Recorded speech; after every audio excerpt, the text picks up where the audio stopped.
Good morning students, welcome to science public school online class. आज class 8 geography का second lecture है।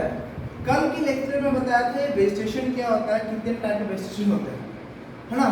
तो कल हम बताया थे वर्जिन वेजिटेशन के बारे में, जो ऐसा वेजिटेशन है, ऐसा नेचुरल वेजिटेशन है जो सच बहुत प्योर है, यानी कि ह्यूमन उस पर अपना एक्टिविटी नहीं करते हैं। यानी जैसे ये गेहूं हो गया, चावल हो गया, ये सब नेचुरल वेजिटेशन में तो आएगा, लेकिन वर्जिन वेजिटेशन नहीं कहलाएगा, क्योंकि ह्यूमन का कुछ न कुछ इन्वॉल्वमेंट दिखाता है उसमें। ऐसा वेजिटेशन जिसमें क्या हो, ह्यूमन इन्वॉल्व ही नहीं हो, उसे हम लोग वर्जिन वेजिटेशन कहते हैं। उसी तरीके से एडेमिक वेजिटेशन था, एडेमिक और इंडेजियस वेजिटेशन। इसमें भी क्या होता है ना कि ऐसा वेजिटेशन, ऐसा वर्जिन वेजिटेशन जो प्योरली इंडिया का हो, सिर्फ और सिर्फ इंडिया का हो, ठीक। अब ऐसे जैसे एक्सोटिक स्पीसीज क्या होता है, the species which have come from outside India turn. ऐसा वेजिटेशन, ऐसा स्पीसीज, ऐसी प्रजाति जो बाकी इंडिया को छोड़ बाकी दूसरे देश से जो आती है स्पीसीज ना, उसी को हम लोग एक्सोटिक स्पीसीज कहते हैं। इसी जैसे कि फ्लोरा फाउना। फ्लोरा क्या होता है, the plant of the particular region, यानी कि स्पीसीज का जो प्लांट के बारे में बात करते हैं, प्लांट का जो स्पीसीज होता है, जातियां होती है, उसी को हम फ्लोरा कहते हैं। फाउना क्या होता है, तो स्पीसीज ऑफ एनिमल, एनिमल्स की जातियों को हम लोग फाउना कहते हैं।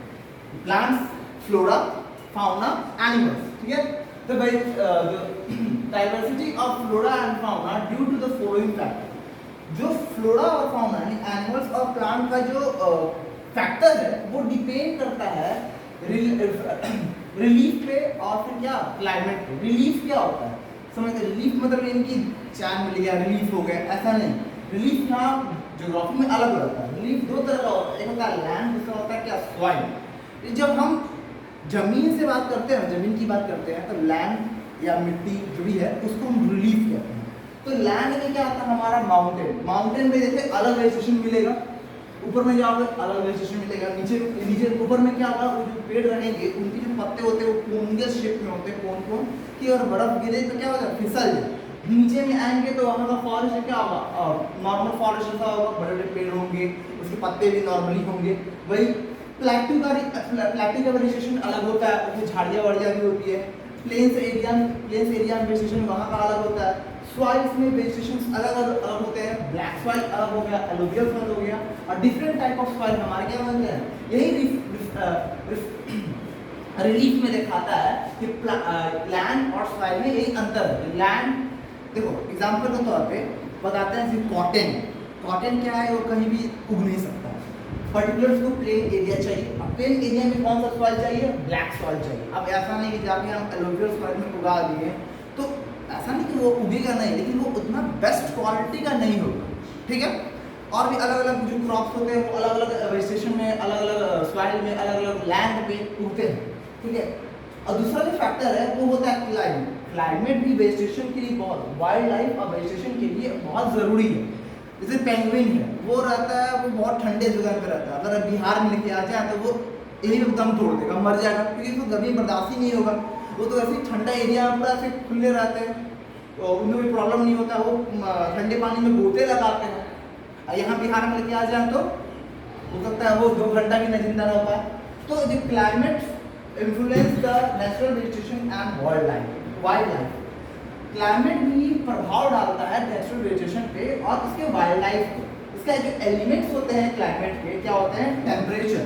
बिल्कुल टेम्परेचर ज़्यादा हो जाएगा तो वही पेंगुइन का एग्जाम्पल दिए।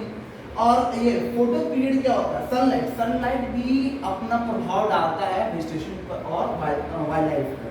जैसे कि मान लीजिए जिस एरिया में ज़्यादा सनलाइट होगा वहाँ पे क्या होगा कि पेड़ पौधे थोड़ा कम रहेंगे। जैसे कि डेजर्ट वाला एरिया हो गया, बहुत ज़्यादा गर्मी रहता है, तो क्या होता है यहाँ पे बहुत झाड़, जैसे कि कैक्टस हो गया, फिर छोटे छोटे बबूल के पौधे हो गए, वही सब उगते हैं। और वहाँ पे चल जाए राजस्थान, और वहाँ पे हम चाहते हैं कि उस बालू में हम आम का पेड़ लगाएं, तो ये बिल्कुल मूर्ख वाली बात होगी, पॉसिबल नहीं है। प्रेसिपिटेशन भी डिपेंड करता है, नहीं बारिश नहीं हुआ तो वेजिटेशन कैसे हो सकता है। और वाइल्ड लाइफ इस पर डिपेंड करेगा, पानी रहेगा नहीं तो जानवर पिएंगे क्या, ठीक। तो प्रेसिपिटेशन का मतलब होता है ऊपर से गिरना, चाहे वो ओला गिरे, चाहे वो स्नो गिरे, चाहे वो रेनफॉल हो, ठीक है, तो यही था हमारा कुछ फैक्टर्स जो फ्लोरा और फाउना को डिपेंड कर, उसका फैक्टर्स हैं फ्लोरा फाउना के। और आने वाले लेक्चर में हम टाइप ऑफ फॉरेस्ट के बारे में बात करेंगे, ट्रॉपिकल एवरग्रीन फॉरेस्ट, फिर डेजर्ट फॉरेस्ट, ये सब बारे में हम डिटेल डिस्कशन करेंगे। ठीक है, stay connected and stay safe. Thank you very much.